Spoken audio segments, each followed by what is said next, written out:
So, ayun na nga, dumating na yung aking in-order sa TikTok shop. So binudol ko yung sarili ko dahil ako po talaga ay naghanap ng keyboard na may pailaw. So, ito na siya, dumating na siya. Hindi ako masyadong maalam sa keyboard pa mga momski dadski dahil sa totoo lang, this year lang po ako nag-start mag-online job typing.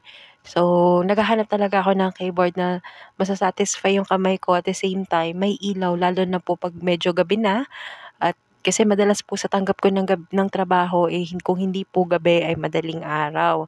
Ayoko naman po magbukas ng bonggang ilaw. So ito, nakita ko na siya sa TikTok shop. So for the test naman tayo, so ikakabit ko lang siya sa aking laptop. Tingnan natin if it's a fact or a bluff. So it's a fact. Legit siya mga bebs. Umiilaw. Oh my God.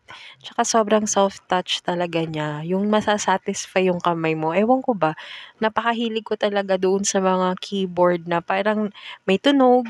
Yung mga ganun-ganun. Parang naig-enjoy din yung iyong tenga at yung mood mo na mag-type. Okay. Yan, may pa thumbs up, thumbs up. So dahil gaya-gaya ko, try natin yung pa-ASMR ng keyboard. Pakinggan nyo.